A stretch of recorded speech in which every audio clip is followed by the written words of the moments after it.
Okay, Nancy, we are live. Hi, Yay! Nancy. How are you, Nancy Johnson? I'm doing fine, Sadeqa Johnson. You know what? We are not related, even N- though we're both Johnsons. exactly. Isn't that Johnson is one of the most common last names like in the country, right? That's So true. That's we I mean, true. we could be cousins, but We could be. We'll have to investigate our ancestry, girl. we'll have to do some right, exactly, some work on that. So Nancy, thank you, first of all, for saying yes. I am so pleased to have you here with the Bloom audience.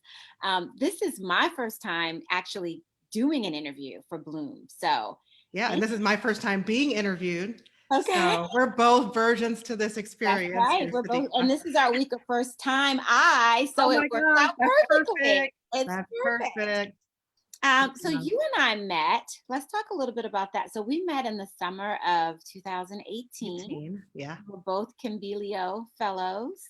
Yep. Cambilio Fiction Retreat for Black writers in Taos, New Mexico. And I remember when we got the notice about going there to Taos, they told us to beware of mountain lions and snakes and bears. I don't know if you remember that, but you're more of an outdoorsy person, but I was freaked out. I Yeah, know you led some hiking trips I there did. when we were there, and I was like, oh my God. I was freaked out because I'm a city girl, I'm a Chicago girl. But Yeah. I just remember by like the third day there, I started to ease into it, Okay. and I enjoyed being around, the all the wooded areas, and it was kind of cool. And I Yeah. didn't really want to leave at the end. And I lost weight too because of Huh. the I high gained altitude. You weight. remember I that you gained gained. weight, Nancy. Yes, because the food was The so food was good. good. The food was very Yes. good. Yeah, there was some peach cobbler that was amazing. Oh hmm my God. Yeah, it was very I good. don't do good with buffet style foods. I try and stay away from buffet because everything finds its way onto my plate and into my belly. I know, Yeah. right? Yeah. Yeah, But yeah, that was a really good time. And so you and I were in the same cohort. we We were in the were. same class. Yes. So So I read an I read, excerpt of Yellow Wife, and then you yes, read an an excerpt excerpt of. of the Kindest Lie. And it's funny because I was reading, I was on your website earlier today and I was reading the description of the book. And I'm like, oh, Midnight. Yes, I remember Midnight from the workshop. That is so funny. I Yeah. know, I know. Yeah. So Yeah, it's we, amazing to think that we were there in that same. So there were about what 30, 35 people at the whole retreat, but then the individual workshops were like 5 or 6 people. And right. so just to think that we were both in that workshop together and that now we both have these books coming out next year. And Mhm. like mine is January 12th. And what day is the And Kindest Lie? mine is February 9th, Right. Isn't that's bizarre? right? And I was supposed to be an April pub. I got pushed up. Okay, I had an Yeah. April pub date at one point. I had a January pub date, probably another one too, Yeah. but now it's February 9th. I think this one is going to stick. Yeah. Yeah. Yeah. Well, it's a beautiful cover. I can see it in your background. It Oh, is yeah. And I also absolutely have gorgeous. I very mean, the pretty. colors and everything. I Did know. you I have tried to match my book too. That's it, good idea? And did you have a say at all in the covers, or how did your cover art selection go? I did. I had an amazing team at William Morrow. My cover designer was Ploy Sirapont. I think she did an amazing job. And then my editor, Liz Stein, she's wonderful. She talked to me about it and she had me send her a Pinterest board for covers that I loved. And then we also had some covers that I don't like, Mm-hmm. and so we knew we wanted to go with a bold color. We wanted something kind of high art, with it as well. And something we didn't know if we wanted a person on the cover. You can kind of see this woman is like really small there, and Mm-hmm. she's in the doorway, and it's a Black woman.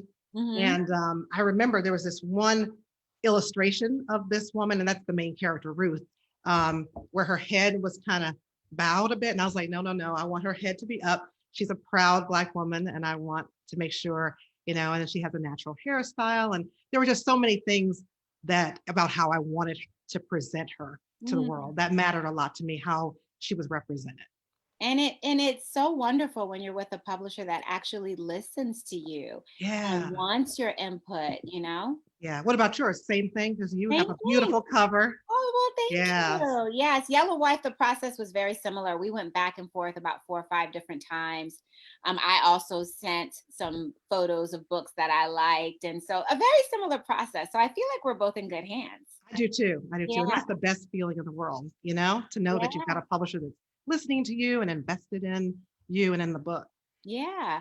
So tell me a little bit about your background. How did we get to this point where we have a book coming out in February? What is the beginnings of The Nancy beginning, Johnson? the origin story. Yeah. So I am an only child from the south side of Chicago, born and raised there, very close to my family, to my parents, and just always loved reading and writing. I don't know if you ever had those books in when you were a kid where every year, school, it's like, oh, these are my best friends this year. These are my favorite subjects. This is what I enjoy. And I remember kindergarten, my favorite activity was reading. And I still have this book, by the way. That's why I remember. It's like a memory book. Uh-huh. So yeah, so kindergarten, my favorite activity was reading. And then by first grade, I had added another interest, and that was reading and writing. So I've been writing since then, and I still, my mom keeps some of those things I would write when I was a kid. I don't know. I had this thing she just brought out to me, recently that I wrote about Ronald Reagan and an election he was in, and I'm dating myself now, but yeah, I was, pretty young, and yeah, I've just always been a writer. And so I knew that my career would take me in the direction of writing and creativity. But I pursued journalism, and I did that for 11 years. I was a news reporter, in television markets around the country, in Madison, Wisconsin at the CBS affiliate, then to West Palm Beach, Florida, so much warmer climate, to the ABC affiliate there, and then to Tampa Bay, the CBS affiliate. And so then after 11 years of news, I got out of that and moved into public relations and corporate communications, which is what I do now for a large nonprofit. And I should say I graduated from Northwestern University and the University of North Carolina at Chapel Hill. And so I spent so much time telling other people's stories that I decided, it's time for me to tell the stories of my own imagination, and so that's how this came to be. But a lot of stops and starts along the way to getting to this book. It took me 6 years to write it while working full time. Wow.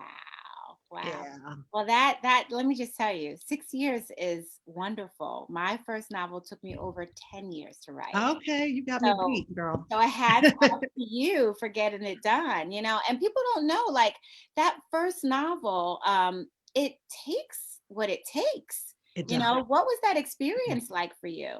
Yeah, I mean, there's nobody waiting for it.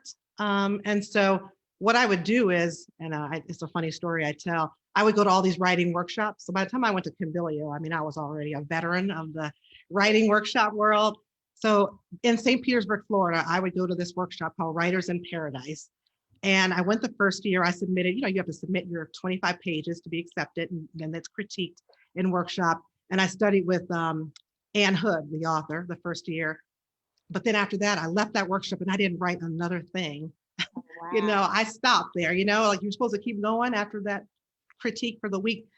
But I stopped, and then I went back the next year and I submitted 25 pages again and studied with the author Laura Lipman. Did the same thing, left there, didn't do much else. Went back a third year with 25 pages and studied with Lori Roy, another author. And one year I was there, I met the author Ann Patchett, the iconic Ann Patchett. Wow. I know, who's wonderful. And I was talking with her, and I stupidly told some of the story to her that I've been here before and I've only written 25 pages on a book. And she gave me this look that was like she was pitying me a little bit, And so I'm so embarrassed by that. So now my thing is I need to meet Ann Patchett again, maybe go visit her bookstore and let her know that I got past 25 pages. I've got 336 pages of a book that she can read. So, oh, but yeah, it was just a lot of stops and starts. But I think another author, Lori Rader Day, gave me the advice that once you get to the 60-page mark, you're probably going to keep going and actually finish the book. And so I think for me, when I got to page 100, it was like, okay, I've invested so much now into this. I'm going to keep going. And I went on and finished it. Of course, I started querying agents before it was really ready. I think like so many people do, because you never really know when it's ready. especially Yeah. when it's your first time. Yeah. I just remember in Cambilio, I always felt like you were super professional. So like, Really? yes, I feel like even though we were at a retreat, you kind of came still very businesslike, still very professional, you Smoke and know. mirrors, girl, smoke and mirrors. Well, I was like, that Nancy Johnson has it together. Oh my gosh. Yeah, if you only knew, if you only knew. Yeah, yeah.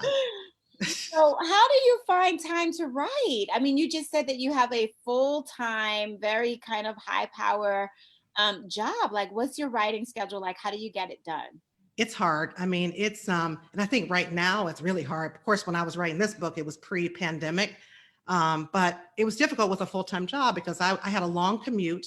Now I'm working from home because of the pandemic. But back then I had like a 3-hour commute, total. So like about an hour and a half each way. And so what I would do is at first, in the first years of writing the book, I would only write on the weekends because I was too drained Hmm. emotionally and mentally when I would come home from work. But then in the home stretch, that last year of working on the book, I got an accountability partner, this woman, Michelle Montgomery from California. I met her at a writer's retreat. And at 6:30 in the evening, when I come home from work, I would call, no, she called me? Yeah, she would call me at 6:30 and we would say, this is what we're going to work on for the next 2 hours. And Hmm. then we would hang up, I'd set my timer and write for 2 hours and then call her at the end of the 2-hour period and we would talk about what we accomplished. And so Hmm. that's how we did it. I think the accountability is so key because otherwise it's like I'll just turn on the TV or get something to eat and won't, write anything. Yes, for sure. Yeah. I just want to let you know that we have a few people in the chat who says hello. So Aunt Oh, Garvin is here. Hey, hi, Ann. Anne. So Yes, I know glad. Anne. Don't you love Ann? I'm so Anne glad is that you wonderful. made She's it. been so supportive of me early in this journey. I remember her reaching out to me and offering support. So, yeah, so many good people in the writing community. That has been the most amazing part of the journey, I think. Yeah, The yeah. people I've met. And I just want to give a shout out to Shannon Wilson Spees. I hope I'm saying your last name right, Mm. Shannon. But we wanted to say hello and thank you for tuning in. If you guys have any questions for Nancy, I will be periodically checking the chat. So go ahead and put it in the chat, and I'll be sure to get that question to her. And also stay tuned because when we get towards the end of this wonderful interview, Nancy has a giveaway for you. So hang on and wait for that. Yes. So Nancy, what what would you say was one of the most difficult parts about crafting this story? Mm.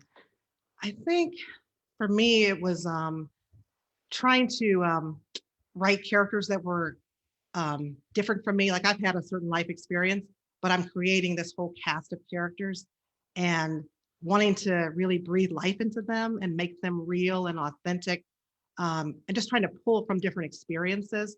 So I haven't talked about the book yet. Maybe this is a good place for me This to is a talk great about time. Yeah. what it's about, and then I can explain a little bit more about what I mean. But the Kindest Lie is about race, class, and family at the dawn of the Obama era. And so it's a story of Ruth, who is a successful Black woman, Ivy League educated engineer. She's really on the come up and she's got this great husband, and he's like, it's time to start a family. But she can't do that because she has to make peace with her past and reconcile that past. And so she goes back to the dying Indiana factory town where she's from to search for her son. And when she gets there, she's worried that her son is there mired in this poverty that she managed to escape. And when she gets there, she forms this unlikely connection and friendship with Midnight, who you mentioned before, who I know you remember. And Midnight is a young white boy who is also adrift and kind of searching for his own sense of family connection. And so when the two of them get together, they've got this shared bond and common humanity, but the forces of race and class put them on this collision course that puts the life of the one person they've both grown to care about in jeopardy. And so that's what the book is about. So I'm dealing with so many different kinds of characters, different racial backgrounds, socioeconomic. And so I think that was the challenge in trying to bring those characters to life on the page, even though they may have been a little bit outside of my own experience. And you might think that Ruth would be the easiest character for me to write, because we are both, Black women professionals. But actually, midnight was, even though I have never been white and I've never been a boy, but I've been 11 years old before. And so I know, and he's a kid who's vulnerable and kind of stands on the outside of things. And that was my experience growing up.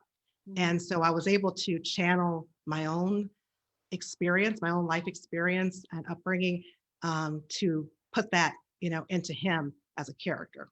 Mhm. When you're writing, this is also interesting. So, what's the process like for you? Like when you're writing and you're sitting with your characters, like are they talking to you? Like Mhm. how do you feel like you communicate with your characters as you're actually writing the story? Yeah, they come. I mean, it sounds so weird, and only writers understand that the characters speak to you. They Mhm. speak to me, and I'm, I sit there. Sometimes I sit there at the computer, but nothing will come to me. And it's so funny that I'll have to sometimes go do something else that's kind of mindless activity. And then that's when ideas come to me. And I mentioned that long, 3-hour commute for work. And a lot of times that's where I got my ideas. Sometimes a line will come to me, a line of exposition or a piece of dialogue, something will come to me when I'm driving, inevitably, when I can't write it down. And so I use the voice memo function on my phone, on my Mhm. iPhone, and try to record it so that I don't lose it. Because the times when I don't do it, I'm like, dang, Wow. I've completely lost that. Mhm. But in terms of my process, I don't outline. And so for those non-writers here, writers typically fall into that plotter, who outlines everything, or pantser who writes by the seat of their pants. I'm definitely on the pantser end of things, but it's Mm. not like I go sit at the computer and I'm like, I have no idea what I'm going to talk about here, just whatever comes to mind. It's not really stream of consciousness. I have some idea, but I don't outline it and say, here's how things are going to be. Because if I'm that rigid, I feel like I might try to plug in situations to match the outline.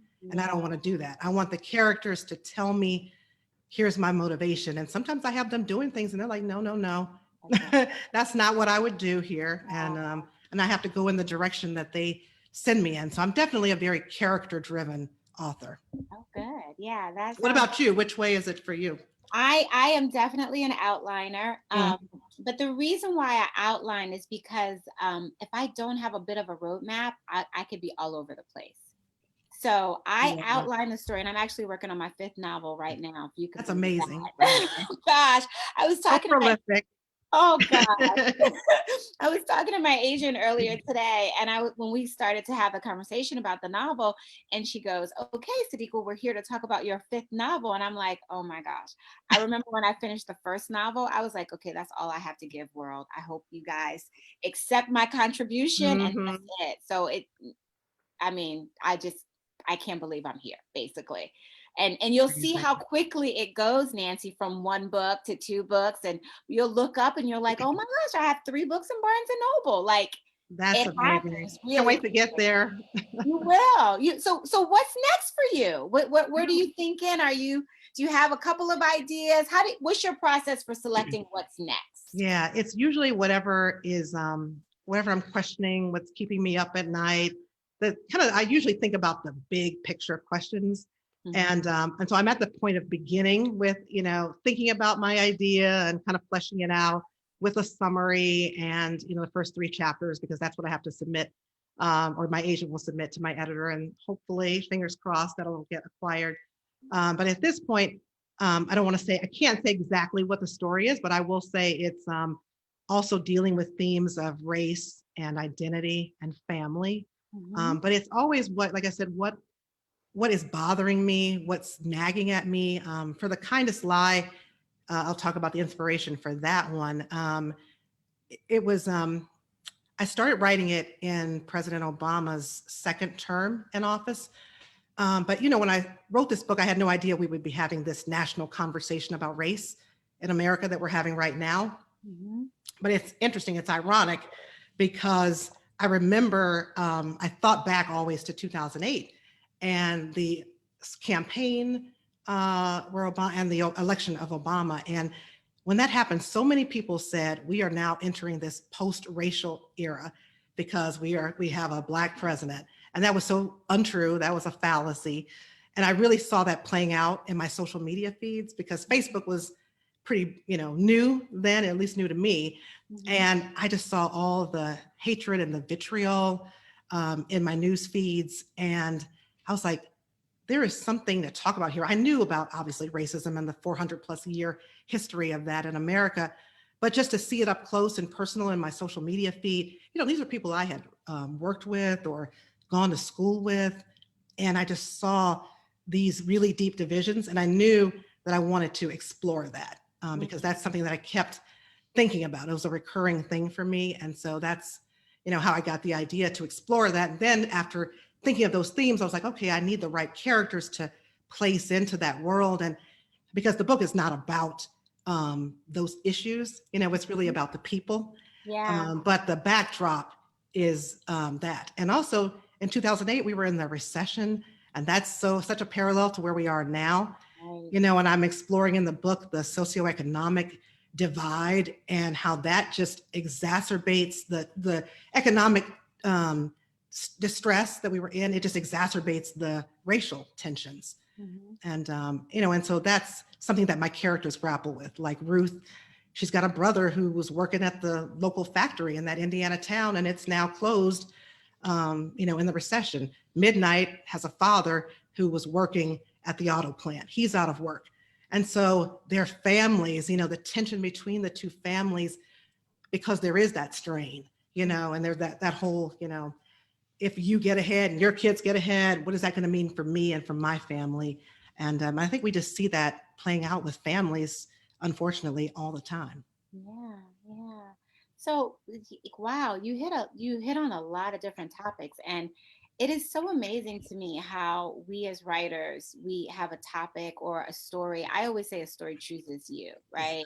And so the story chooses us, but it chooses us prior to it being relevant, right? Like, Yeah. so this story kind of chose you 6 years ago, and now it's so timely and so relevant to everything that's going on in our country right now. It's almost like you couldn't write a better script for yourself. I know. I was amazed, it was just, yeah, the irony of that. And just to see all of the parallels, and in my book, I have moments of police violence, or at least the threat of police violence, and Mm-hmm. the reaction of Black people of every socioeconomic background to that. I've got a scene where Ruth and her husband Xavier are sitting on the elevated train, the L in Chicago, and there's a cop hassling this young Black boy who's he's drumming. They, in Chicago, these guys, they turn over these buckets. We call them bucket boys. They turn over the bucket and they're drumming on the bucket. And so he's hassling this kid, and Ruth and her husband, they're sitting there just tense, rigid with fear, not because of what has happened, but because of the threat of what they think could happen.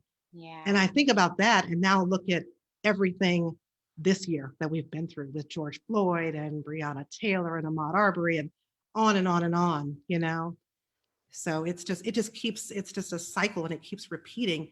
And it's unfortunate in a way that these stories that I'm writing about in The Kindest Lie are so relevant to us right now. Yeah. It's a double-edged sword, I'm sure.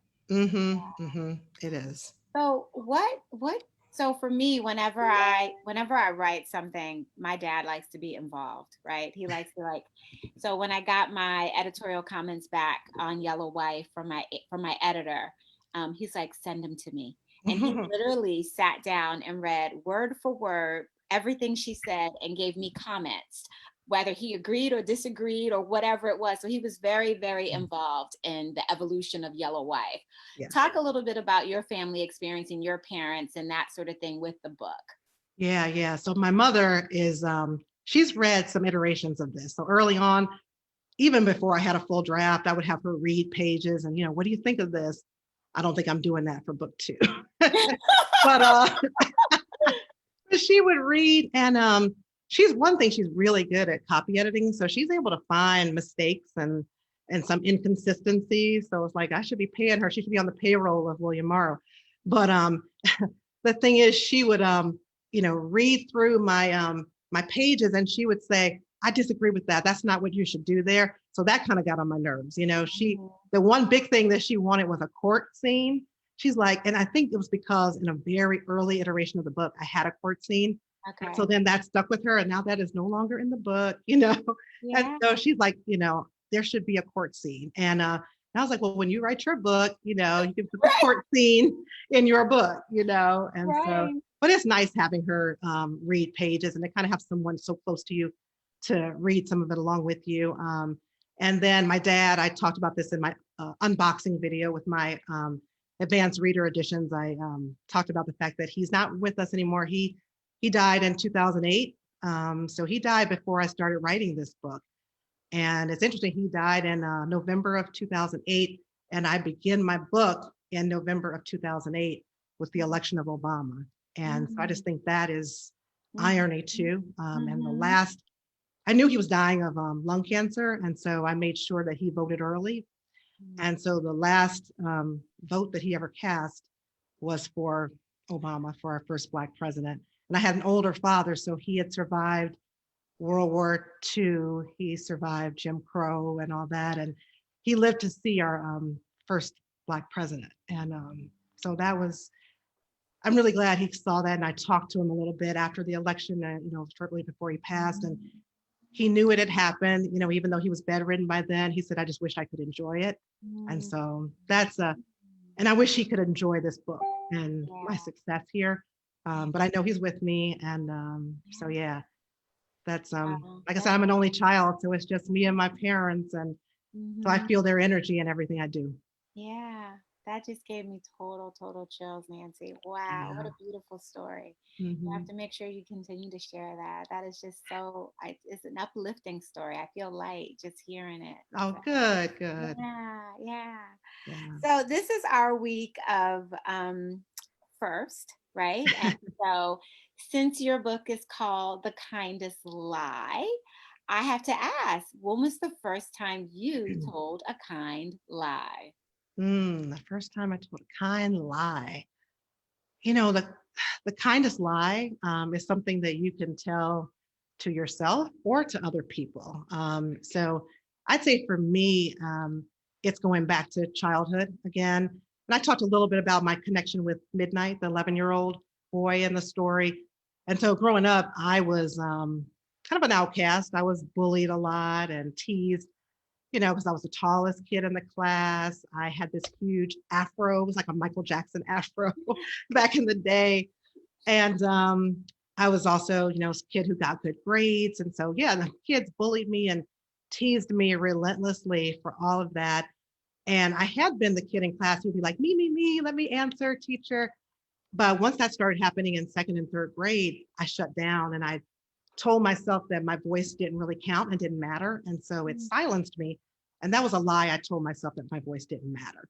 mm, And it took a lot of years of work. And I think when I became a journalist and even now, I feel like, you know, with putting this book out into the world, that I do have a voice and that what I have to say in the world really matters.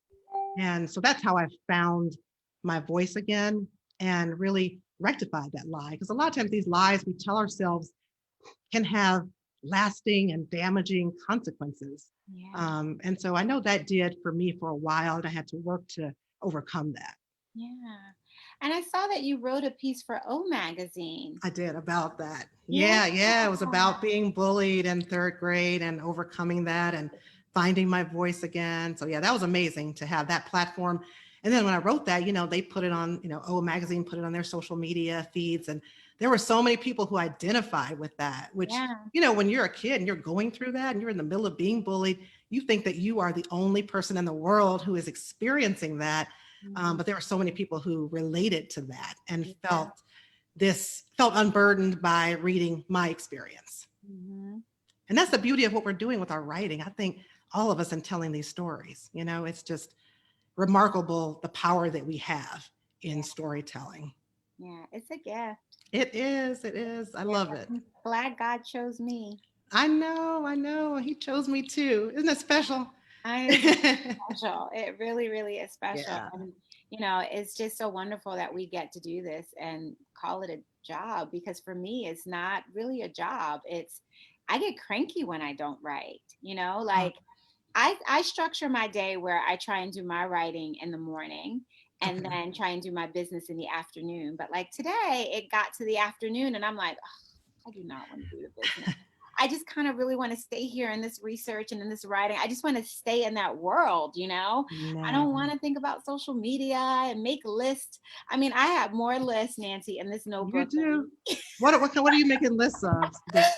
making lists of like, well, marketing, right? Just getting Mhm. ready for marketing. And, you know, my publishing house is going to launch some marketing beginning next month. Well, it's October. So now, There and you so go. just list of people who I got to get back to and T's I need Yeah. to cross and I's I need to dot. And, you I know, know I need an assistant that's for all that, how I right? feel. Right. Let's share an assistant, a Listen, virtual assistant.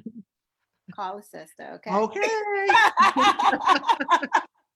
Oh, no. Yeah. So, but it's so exciting. And I'm really glad to be able to share this platform with you Oh, and to, thank you so much for having me. I mean, I was delighted when you said you wanted to have me on. yes. Well, this is the thing that I noticed too, is that it is really important for us as authors to reach back for another author, you know? And when I say reach back, it's only because I've written 4 books, right? And Yeah. so, right. And so it's just, and people reached for me on my first Mhm. book. You know, Victoria Christopher Murray was one who gave me a Mhm. blurb and was very supportive of my, you know, my first book. And there was always people along the way who was there for me. And so I know that it's really important for me to also return that, you know, and you Yeah, got to keep yes, that energy flowing, you you know? do. And I will pay that forward too. Yeah. Yeah, I've been through AWP, Association of Writers programs, I think something like that. I have a mentee in that program. And so it's been nice to kind of pay it forward and give it back. Yeah. Yeah, and really nourish and develop another writer. Yeah. And I always say that when you give back or you give to or you pay forward or however you want to sum it Hmm. up, I get just as much out of it as the person Yeah, who I'm giving to, right? Or if not more. even more. Yeah. I know, I Yeah. So know. it's a Yeah, beautiful experience. it really is. And Yeah. I thank you for gifting me with that. Yeah. So, Well, I thank you for saying yes. of course, of course.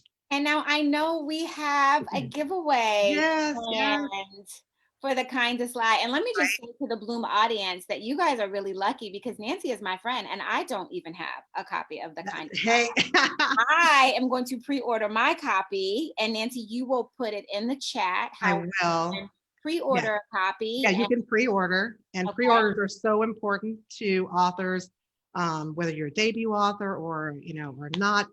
It's just important. It counts toward the first week of sales for the book.